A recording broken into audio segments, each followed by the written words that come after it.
Paz y bendiciones, estimados hermanos, profesores y audiencia en general. Les saluda su hermano en la fe, Alberto Mendoza. En esta oportunidad, continuando con el estudio del Evangelio según San Mateo, abordaremos el tema 6, la vida en la iglesia y la controversia, sustentado sobre el análisis de los capítulos 14 al 22 del mencionado Evangelio. De estos pasajes destacaremos aspectos relevantes de cómo Jesús, mediante un discurso sobre la iglesia, no solo forma la identidad, el carácter y las dinámicas internas de la comunidad de fe. Por otro lado, también abordaremos su firme postura frente a los cuestionamientos y marcada hostilidad de la élite religiosa de su tiempo. Quiera el Señor, pues, disponer nuestras mentes y corazones para comprender cómo estas verdades siguen guiando hoy día el caminar de la iglesia. La vida en la iglesia. El Evangelio de Mateo ocupa un lugar privilegiado en el canon del Nuevo Testamento, ya que es el único de los 4 evangelios que recoge de forma explícita en labios de Jesús el término iglesia, o lo que es lo mismo, eclesia en griego, apareciendo únicamente en 2 pasajes clave que revelan el cimiento, titularidad y autoridad con la cual Jesús fundará y construirá su iglesia. Los versículos a los cuales referimos son Mateo 16, 18 y Mateo 18, 17. Veamos qué nos indican los mismos. Mateo 16, 18. Y yo también te digo que tú eres Pedro, y sobre esta roca edificaré mi iglesia, y las puertas del Hades no prevalecerán contra ella. En este pasaje, Jesús revela su plan estratégico, indicando que Él es el dueño de la iglesia y además estableciendo su autoridad, aun cuando no ha sido levantada formalmente. Mateo 18, 17. Si no los oyere a ellos, dilo a la iglesia, y si no oyere a la iglesia, tenle por gentil y publicano. Aquí Jesús define el orden de la comunidad y la disciplina entre sus seguidores. Proporciona las pautas de funcionamiento para la comunidad que sus discípulos habrían de liderar una vez que Él ya no estuviera físicamente con ellos. En ambos pasajes vemos que Jesús utiliza el término eclesia, que significa los llamados hacia afuera para formar una asamblea. A través de este concepto, Jesús recupera la esencia del término hebreo kahal, usado en el Antiguo Testamento para describir a la asamblea del pueblo de Dios formalmente convocada. No se trata de una estructura física o un edificio, sino de la congregación de personas llamadas por Dios con un propósito específico y eterno. En Mateo 16, 18 se establece el fundamento legal y espiritual de la iglesia, y en Mateo 18, 17 regula su funcionamiento práctico. A través de estas enseñanzas, Jesús establece la base de una comunidad que, aunque camina en la tierra, tiene su origen y autoridad en el cielo. Ser parte de la iglesia significa que hemos sido llamados a salir del aislamiento para pertenecerle a Él. Fundamento en Mateo 16, 18. Continuando con este pasaje, notamos que en el diálogo ocurrido con Pedro en Cesarea de Filipo, Jesús revela la estructura sobre la cual descansará su obra.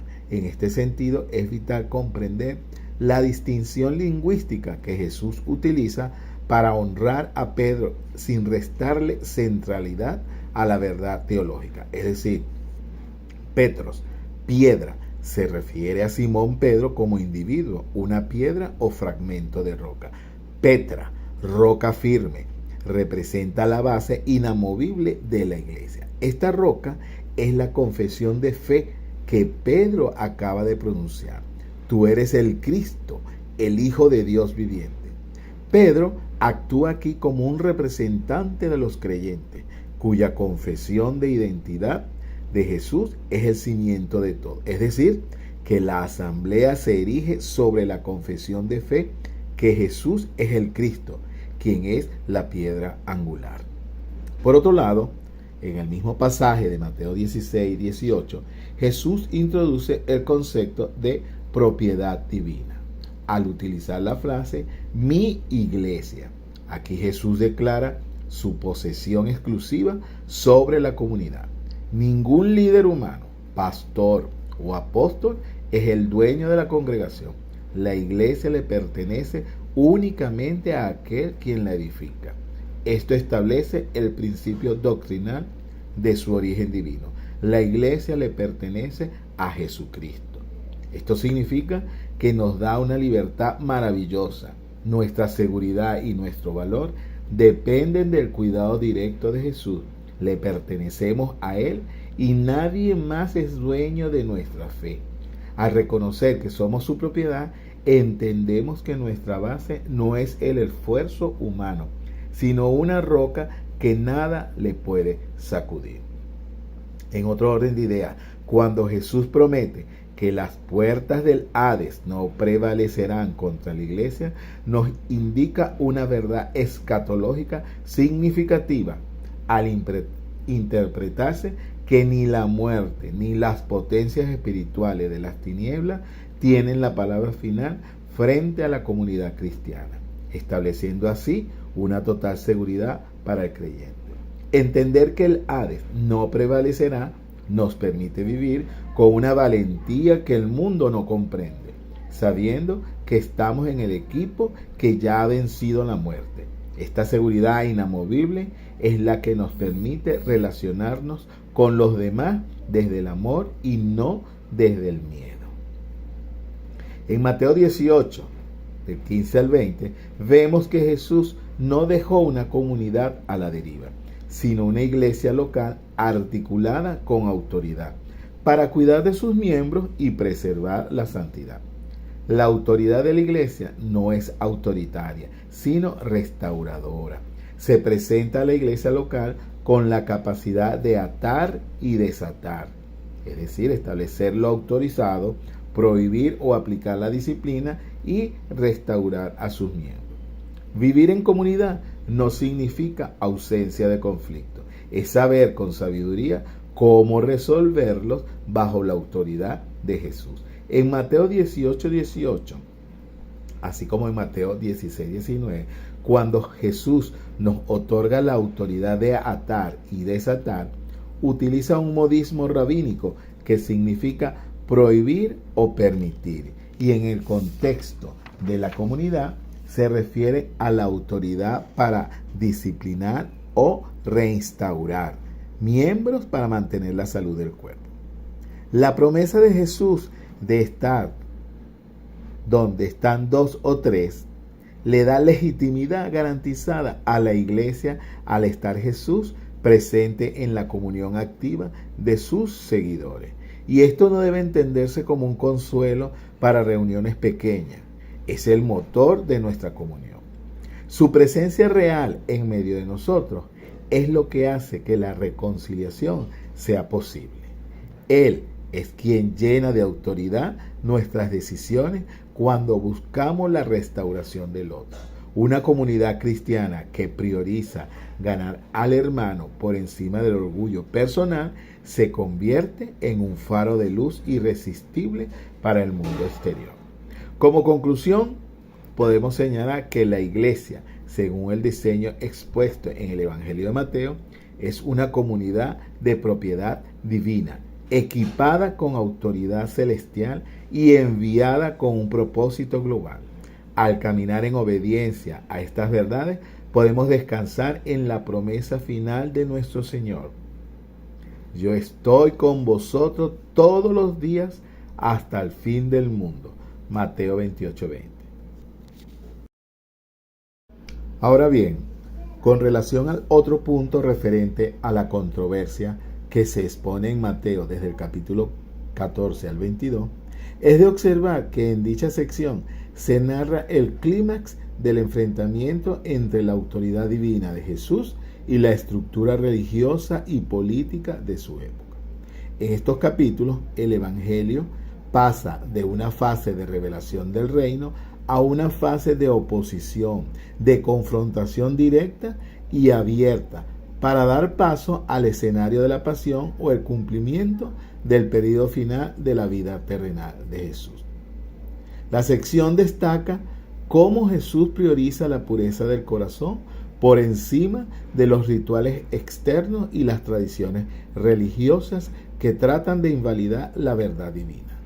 A través de los debates sobre la ley y su identidad mesiánica, Jesús alude a su naturaleza divina y a su juicio severo sobre un liderazgo estéril emprendido por la élite de los escribas, fariseos y saduceos que rechazan su mensaje. Es importante destacar que mientras las élites religiosas se sumergen en la ceguera espiritual, surge la verdad reveladora de Pedro en Cesarea de Filipo. Ante la incredulidad circundante, Pedro expresa la confesión fundacional: tú eres el Cristo, el Hijo del Dios viviente. Mateo 16:16. Esta declaración, lejos de ser un juicio subjetivo, constituye la manifestación de la revelación divina que marca la frontera entre el nuevo pueblo de la fe y el Israel no creyente. A continuación, mencionaremos 3 ejemplos de situaciones de conflicto con la autoridad de la tradición oral, donde los escribas y fariseos confrontan a Jesús. Primero, la disputa sobre las tradiciones de lavamiento de manos, donde Jesús denuncia la prioridad de la tradición humana sobre el corazón de la ley. Este es un diagnóstico divino sobre la religión de apariencia, estableciendo que la verdadera adoración es una cuestión de proximidad espiritual y no de cumplimiento litúrgico. Mateo 15:3 y 8:9 dice: ¿y por qué ustedes quebrantan el mandamiento de Dios por causa de su tradición? Este pueblo me honra con los labios, pero su corazón está lejos de mí. Segundo, los enemigos naturales, fariseos y saduceos, que se unen en un frente común para tentar a Jesús exigiendo una señal del cielo. Jesús identifica esta demanda como un síntoma de apostasía generacional. Mateo 16:4 dice: la generación mala y adúltera demanda señal, pero señal no le será dada, sino la señal del profeta Jonás. Y dejándolos, se fue. Esta respuesta y actitud de Jesús dictó sentencia, dejando entender que los líderes con su ceguera han rechazado la revelación suficiente y ahora enfrentan el silencio divino.